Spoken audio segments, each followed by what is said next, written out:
Hello, and welcome back to Lonely-ish, a podcast about loneliness. My name's Ish, and sometimes I feel lonely. In the first episode of Lonely-ish, I spoke about how we don't often hear about the positive side of spending time alone. So today I wanted to explore that a bit more. What it actually feels like to enjoy your own company. Because the truth is, doing things alone can feel uncomfortable. Sometimes it's a choice and sometimes it isn't. But either way, it can feel quite exposing. So I decided to take myself off on a solo adventure to the Titanic exhibition, and I wanted to take you with me. I recorded parts of the experience as I was walking around, so the sound quality might dip a little, and you'll hear bits of the exhibition in the background. But that's kind of the point. I want you to experience it with me in real time. If you're not too familiar with the Titanic, it was the largest ship of its time, setting sail in April 1912 with over 2,000 people on board. It was designed to feel almost unsinkable, a symbol of progress, confidence, even invincibility. But just a few days into its journey, it hit an iceberg and sank within a couple of hours, with only 500 survivors. And what's left behind now isn't just a piece of history. It's thousands of individual stories. People who were all part of the same moment, but experiencing it in completely different ways. So I decided to come today to an exhibition on my own, and it's the exhibition about the Titanic. That's currently on in Birmingham at the minute, and I'm just wandering around. It's quite quiet. There's always that moment when you arrive somewhere on your own where you suddenly become really aware of it. You notice the people around you more. You wonder if anyone's noticed you're by yourself. And for a second, it feels a bit uncomfortable. But so far, one of the things I think that struck me is how big the actual ship of the Titanic was. I've just gone past like a rivet they used to construct the ship, and it's like nearly, almost as big as my hand. So it definitely is the largest ship of the time, so they said. And I've just realised that it was probably called the Titanic after the Titans in Greek mythology. And I think when you're on your own, you notice things differently. You're not distracted by conversation. You're not moving at anyone else's pace. You just take it in. And maybe that's the difference. When you're with people, you're sharing the moment. But when you're alone, you're fully inside it. And walking through here, I can't help but think that must have been true for people on the Titanic too. And at the beginning of the exhibition, I was handed a ticket of an actual real life passenger, and I think there's a memorial once you're inside at some point in the exhibition where you can see if your ticket holder survived or not. And I think that was a moment it started to feel more personal, not just something to look at, but something to feel connected to. And maybe that's something about being alone. You let things land a bit more. And I suppose what's strange is there were thousands of people on that ship, all travelling in the same direction, but each of them in their own head, their own story. And I guess loneliness can feel a bit like that. You could be surrounded by people and still be completely inside your own experience. As I moved through the exhibition, I noticed more details I probably would have skimmed past. So one of the things I didn't realise is the Titanic was actually built with a sister ship called the Olympic, and they were built side by side, and they were supposed to be the biggest and technically advanced ships in the Belfast Harland and Wolff shipyard. think part of the sadness about the Titanic is the fact that a lot of the people on that ship were heading to America, and they were all going to find a new life. So that kind of strikes me, makes it even more tragic. They're, filled full of hope and maybe excitement for their new life, only to obviously not get there in the most tragic way of all. And that made me think about how many people were travelling towards something, their own version of a new life, their own hopes, their own plans, all part of the same journey, but experiencing it in their own way. And obviously some of them were not migrants, but more affluent people who were travelling themselves. And I guess those were the kind of people that they said epitomise the Titanic herself. And apparently it took 2 years and 2 months for the Titanic to be built, and it took 62 seconds for the ship to launch into the water. So just reading about some of the passengers that were aboard that night on the Titanic. And so firstly, John Jacob Astor IV, 47 years old and also one of the richest men in the world at the time. He was supposed to have a fortune of $87 million in 1912, which would be about 2.5 billion today. And he didn't survive. He helped his wife, who he'd recently married, and they were actually on their honeymoon, I think, on the Titanic. He was seen clinging to the side of a lifeboat, and he didn't make it and drowned. They did find his body later, and it looks like they found $2,400, which is about £68,000 today, in cash in his suit pockets. So, his wealth couldn't save him. There was also somebody called Benjamin Guggenheim, who was an American millionaire and metal magnate, and he was well known for his lavish lifestyle. And he was actually traveling with his mistress on the Titanic, and he didn't manage to get on the lifeboat. And there was a story, he and his valet went and changed into evening wear, and they were later heard to have said, "We dressed up in our best and are prepared to go down like gentlemen."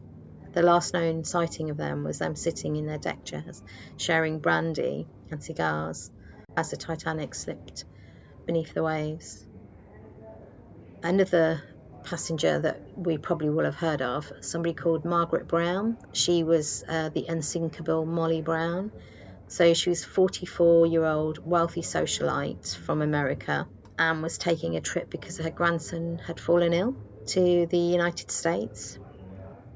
And she became a key figure in the evacuation because she helped to assist the passengers in their lifeboat and took charge of lifeboat number 6. She urged the sailors or the crew to return to the wreckage to search for survivors. So she's kind of a well-known Titanic survivor, but also became a symbol of resilience and humanity in the face of disaster. And then there was also other people who, just normal people. Lawrence Beasley, who was an English science teacher, journalist, and also an author, travelling in second class.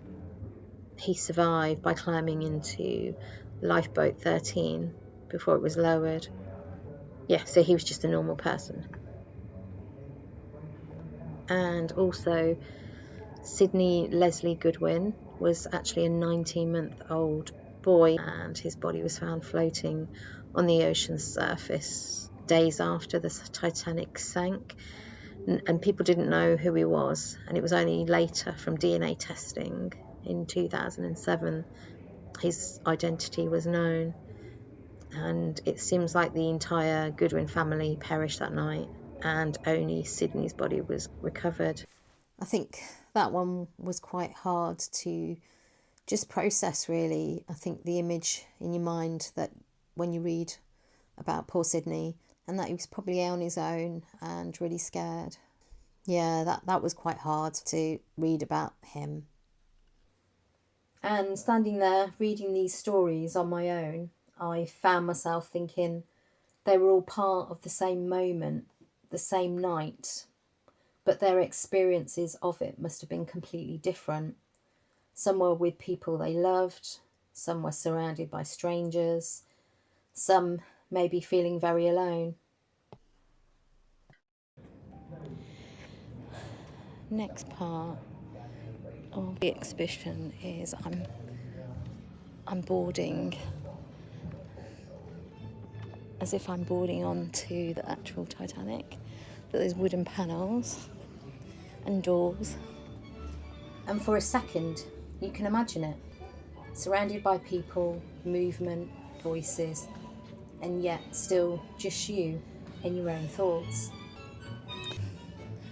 So there's bits here, so they've a part of the Titanic's grand staircase that's on display as well. So this is a little bit like the Titanic film, the grand staircase. So far there's been a few things that I've seen that have actually been recovered from the ship. So again, it kind of just everyday items like a cream jug, which is obviously tarnished and everything, but it's quite small, but just a normal part of the ship's everyday life from the cafe. So another item on display is somebody's pack of playing cards and a handkerchief that somebody who was a survivor had kept in their pocket. And they look in really good condition. They were just everyday objects, but somehow they feel heavier than that because they belong to someone who didn't know what was about to happen to them. So it just adds to their poignancy. There was also, if you were in first class, you get your own like table settings, and they have their own cutlery and china, all with a white star company embossed on it. Very nice. So if you were in third class, you also had your own china and cutlery as well. Not as grand, obviously, as the first class, but you know, still okay, stamped with the white star logo. It's just interesting to note about the differences in social status, the first class, second, and third class, which strangely have carried over in travelling. Just read a letter from somebody who'd managed to post it, so it actually got to its destination, but unfortunately they didn't. So I was just thinking about that letter that someone would have got, Nancy, her name was, from him perhaps days later or weeks later, and then finding out that he obviously didn't make it back. And it's just describing what's happened on the ship and everything, really. Just a normal everyday letter. That letter stayed with me. It was just an ordinary letter written without knowing what was about to happen. And because I was on my own, I actually sat with that thought a bit longer than I would have normally. You get to read all the messages, the Marconi messages that the operators sent, the SOS things, messages to all the ships out there. They were saying, come quickly, come quickly. But some of them were like 4 hours away. And then like the last message is, it stops halfway through because the power had stopped. And I think that was probably the moment it really hit me, the scale of it, but also the individual moments within it. And there was something quite haunting about those messages. People reaching out, hoping someone hears them. And I think loneliness can feel a bit like that sometimes, like you're sending out signals, just wanting someone to respond. And they were created in like an animation. The actual sinking, a bit like the Titanic film, but it literally around 2 hours, and it completely stank. and then it descends 2.5 miles to the ocean floor, with hundreds of people still aboard. And if you're watching that from a lifeboat helplessly, can you imagine what that must have been like for people in the freezing, dark, cold night, waiting to be rescued?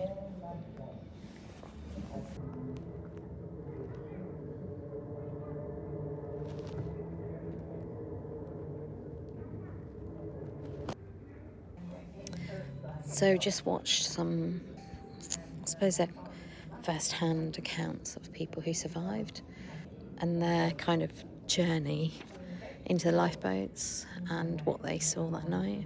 It's really makes you feel sad. And to think that's what they went through. And those personal accounts just also emphasises how all those people were going through the same thing, yet that all their accounts were so different. I'm now at the Passengers and Crew Memorial Wall, so I'm going to see if I can find the passenger with the ticket that I have.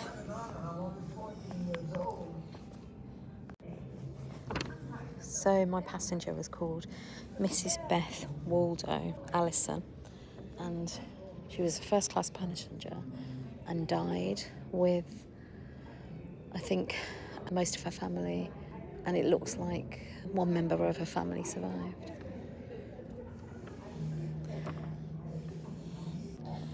There's quite a lot of names on that board, and some of them have photographs as well. And every single one of those names was someone having their own experience, their own thoughts, their own hopes, even though they were all part of the same moment. And that just makes me think that you can still be in the same place as thousands of people and still be living something entirely your own. So the next part of the exhibition was all about the actual discovery of the wreck of the Titanic, and also it kind of shows you how they recovered things and also what it looks like, because it's actually covered in lots of rust, obviously being down on the ocean bed for over 100 years. And right at the end is a model of the Titanic in all its glory.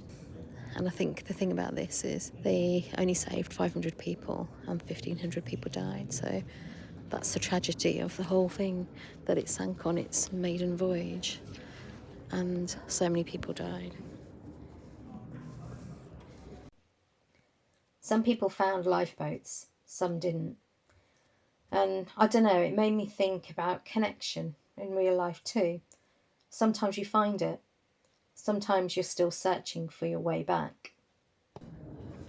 So just come out of the Titanic exhibition, and yes, it's quite sad, but I think it's also important to remember that because of that disaster, a lot of safety was implemented on board those massive liners.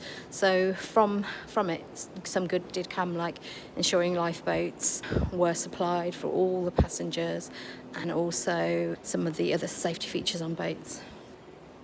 So all in all, I think this is a good place to come and visit. I've spent 2 hours actually just wandering around the exhibition, and I think I'm normally quite quick when I come to exhibitions at reading all the things.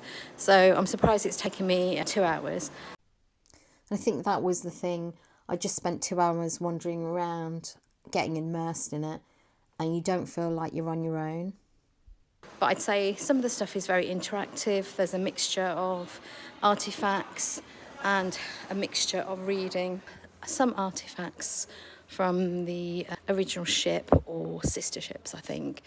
Also, there was videos to watch, and there's also an audio tour, quite a bit of reading.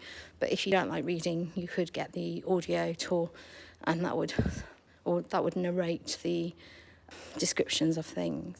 There's also things that you can buy at the end of it in the gift shop. There's also first-hand testimonies of people who survived, which again I thought was really interesting and perhaps something you might not see or hear. and unseen footage of when they were looking at the recovery, when they've gone and dived to the site. So you can actually see actual pictures of the wreck, which again is not something you'd see anyway. And I couldn't help but think of James Cameron's film Titanic as I was going round. And I think from memory he did try and work with the salvage team and try to be as accurate as possible. And it kind of makes you think, it's so huge, the wreckage, will it be consumed by the ocean? Probably. It's not going to be moved at all, I don't think. And just another point that I remembered was the people who were recovered from the site, their bodies, etc. Some were never identified. Some had to be buried at sea. Again, that must have been really awful for people who were doing that. And it's all tragic in a way because they went to have a new life and it resulted in their death. It's an interesting exhibition, but yeah, I think it's certainly an activity you can do on your own, and I think you just get immersed in it, and you don't feel like you're on your own. There is other people, and you can talk to the staff who run it as well, because obviously they're quite passionate about it. So yeah, all in all, glad I got my shoes on and came out the front door and came to visit. And maybe that's what really surprised me, because I was there on my own. And at the start, I was aware of it. But somewhere along the way, I stopped thinking about being alone. And I think that's the difference between loneliness and solitude. The exhibition is full of people who are all together on the same ship, but ultimately living their own individual experience. And I suppose we're not that different. Maybe doing something on your own isn't about what you're missing. Maybe it's about what you notice when there's no one else there. Maybe doing things alone isn't always something to avoid. Maybe sometimes it's something we can gently lean into. I walked in feeling like I was on my own, and I left realising I was just experiencing it differently. Thanks for spending this moment with me. And as always, I would love to hear your thoughts. Send me a message about your experiences or questions about loneliness, or even things that have helped you. My email is in the show notes. If you enjoyed this podcast, please follow and like and all that jazz. If you know someone who might benefit from this podcast, please share it. Let's keep connected. Bye.